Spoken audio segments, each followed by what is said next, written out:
Cumprimento a igreja com a paz do Senhor. Amém. Convido os amados irmãos para nós lermos a palavra do Senhor no livro de 1 Reis, capítulo de número 20, versículo de número 23. Livro de 1 Reis, capítulo 20, versículo 23.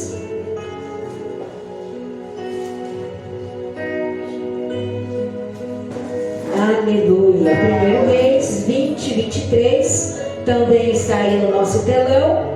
A palavra vai dizer assim: porque os servos do rei da Síria lhe disseram: seus deuses são deuses dos montes, por isso foram mais fortes do que nós. Mas pelejamos com eles em campo raso, e por certo veremos se não somos mais fortes do que eles. Pode se assentar, adorando, bendizendo, glorificando o nome santo e poderoso do Senhor. Esse versículo que nós lemos, os servos dos reis da Síria dizendo: os deuses de Israel são deuses do monte, por isso nos venceram. E os servos ainda aconselham dizendo: pelejamos pois contra eles em campo raso, ou seja, nos vales, e não veremos por certo que somos mais fortes do que eles. Neste versículo, nesta passagem que nós lemos, nós vamos ver que a Síria ela está entrando em guerra contra Israel. O rei em Israel é Acabe, e a Síria tem como rei Ben-Hadad. E a Síria ela manda mensagens para o rei Acabe, para o rei de Israel, exigindo certos pagamentos, exigindo algumas coisas do rei, porque Ben-Hadad ele já estava em processo de invasão a Israel, ele já estava em processo de entrar em Israel e aprisionar toda a nação. Então a primeira mensagem que Ben-Hadad manda exigindo para o rei Acabe é que ele queria toda a prata do reino, ele queria todo o ouro, ele ainda queria as mulheres e os filhos do rei. E Acabe era um rei fraco, Acabe era um rei que estava distanciado da presença do Senhor, e ele concorda com as exigências do adversário. Vendo que Acabe cedeu a primeira exigência, então chega a segunda mensagem. Agora ele não quer só o ouro, agora ele não quer só a prata, agora ele não quer só as mulheres, agora ele não quer só os filhos, agora ele quer tudo o que estiver dentro da casa do rei Acabe, dos servos, dos vassalos, e tudo em que ele colocar os olhos dele se agradar, ele quer para ele. Agora então Acabe vai se preocupar, Acabe então vai procurar conselhos com os anciãos de Israel, dizendo: olha, eu até cedi a primeira investida do adversário, quem sabe assim manteríamos paz nesta terra. Mas irmãos, uma coisa que nós precisamos entender: nós nunca teremos paz enquanto estivermos cedendo às investidas do nosso adversário. Se o nosso adversário fizer exigências contra a nossa vida e nós cedermos, não teremos paz, não teremos alegria, não teremos tranquilidade. Não dá para ter tranquilidade, para ter paz, cedendo para o adversário nas nossas almas, deixando ele mandar dentro da nossa casa, deixando ele reinar sobre a nossa vida. Acabe então ele toma conselho dos anciãos, e os anciãos ele vai dizer para Acabe: não dá ouvido para o adversário, não ceda as suas investidas, não consintas, não permita que ele domine sobre o teu reino. E este é o conselho de Deus sobre a minha e a tua vida nesta noite. Não permitas que o adversário governe a tua casa, não permitas que o adversário mande na tua casa, dê recado, faça investidas contra a tua vida, te intimide, ainda que ele pareça mais poderoso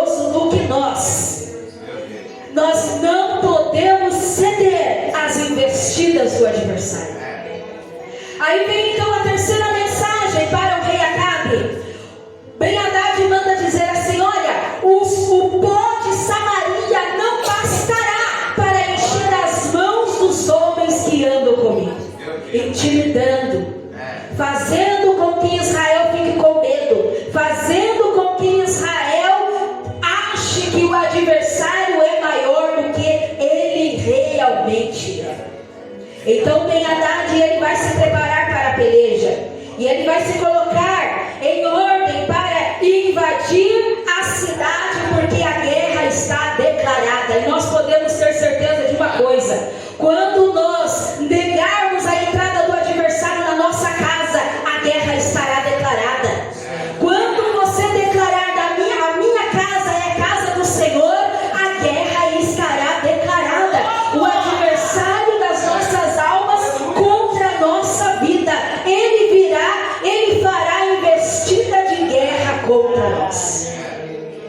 No momento em que Ben-Hadad se prepara para invadir Israel, a guerra está anunciada. Então o Senhor manda um profeta falar com Acabe, porque o Senhor, ele nunca vai te deixar à beira de uma peleja sem saber das intenções dele. O Senhor sempre vai mandar a palavra, ele sempre vai mandar alguém, ele sempre vai mandar o consolo antes, e nós entraremos na peleja, mas de posse da palavra do Senhor.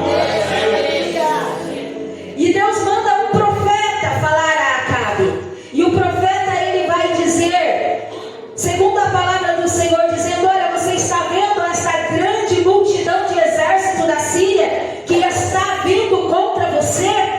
Hoje, ainda hoje, eu os darei nas vossas mãos, porque eu sou o Senhor. E Acabe, ele vai perguntar para o Senhor: por quem, Senhor, será a peleja? E o Senhor vai responder: pelos moços dos príncipes das províncias. E Acabe ainda vai perguntar: quem vai começar a peleja? E o Senhor vai responder: tu. É tu quem vai começar a peleja. Irmãos, o adversário, ele pode declarar guerra contra mim e contra você, mas quem vai guerrear é eu e você contra ele, porque a palavra já nos foi dada. O Senhor, ele disse: para que veja que eu sou o Senhor, ainda hoje entregarei este exército nas vossas mãos. E assim Acabe, ele fez. Ele juntou todos os moços das províncias, os príncipes das províncias, igual o Senhor disse que faria. E assim é a minha peleja e a sua peleja. São todos os príncipes do Senhor, é toda a congregação, é todo o povo de Deus, é todo aquele que invoca o nome do Senhor, que tem que se reunir para pelejar contra o seu adversário.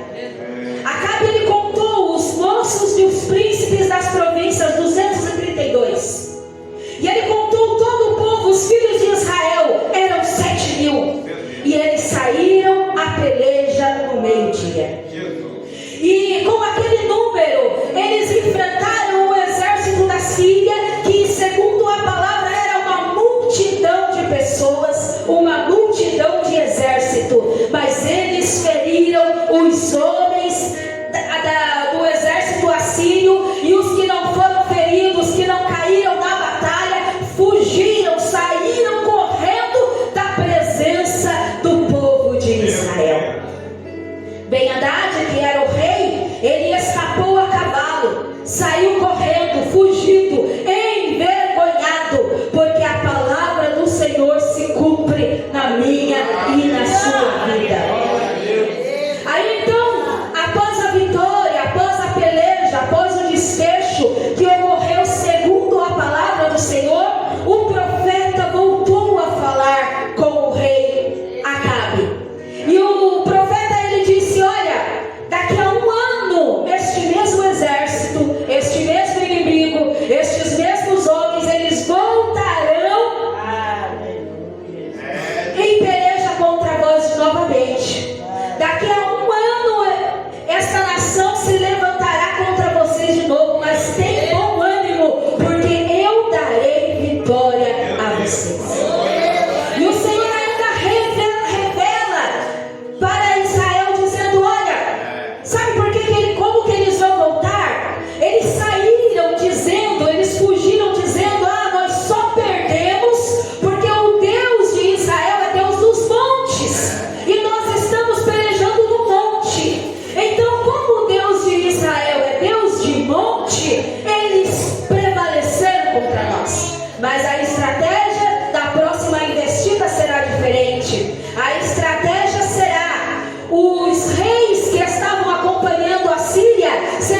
mais carros e levaremos a peleja para o vale.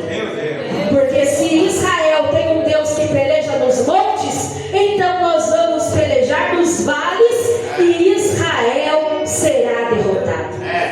Por que a Síria declarava que o Deus de Israel era Deus dos montes? Todo mundo conhecia a história de Israel.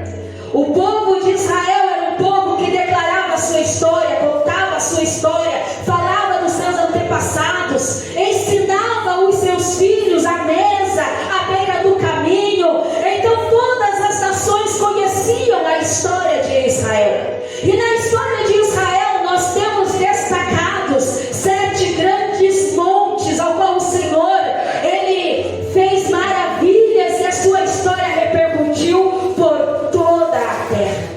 Nós temos o Monte das Oliveiras, que seria o palco, seria o cenário de onde Jesus estaria orando com os seus discípulos, chorando, sendo esmagado pelo nosso pecado.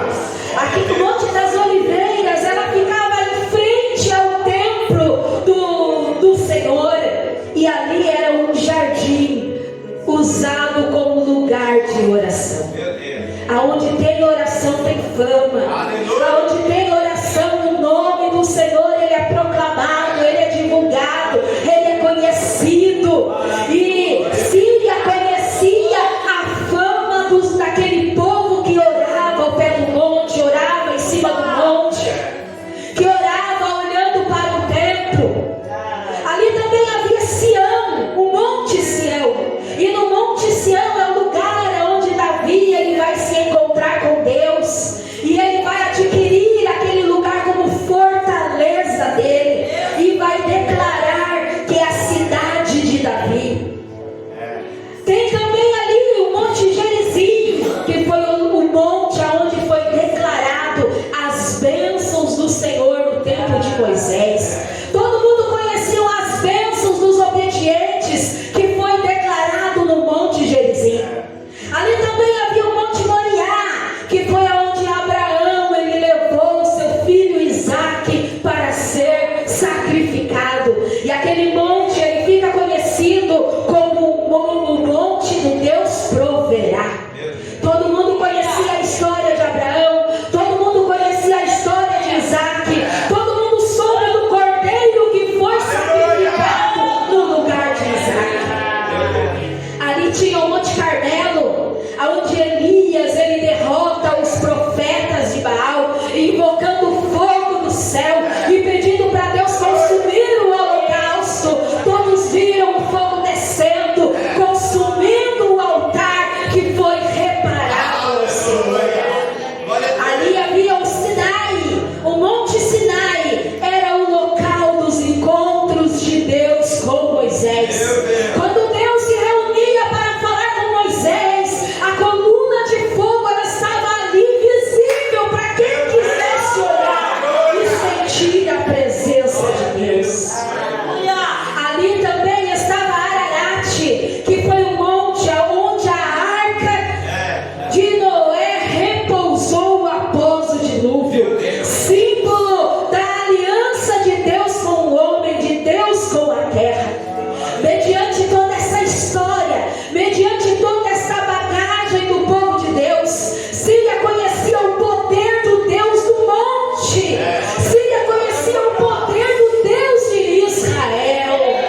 Mas o que a Síria conhecia era tão superficial, porque eles achavam que Deus só era Deus quando estava em cima, quando estava no alto, quando estava no monte. Eles não sabiam que Deus também era Deus dos vales, Deus das profundezas. Eles não ouviram o salmista cantando: para onde irei eu? Se for ao Seol, o Senhor ali também me achará. Eles conheciam apenas o Deus do monte. Então eles traçaram a estratégia de guerra deles, e ao cabo de 1 ano eles voltaram para pelejar contra Israel, achando que venceriam, achando que acharam o ponto fraco de Deus. Eles acharam que encontraram a fraqueza do Todo-Poderoso.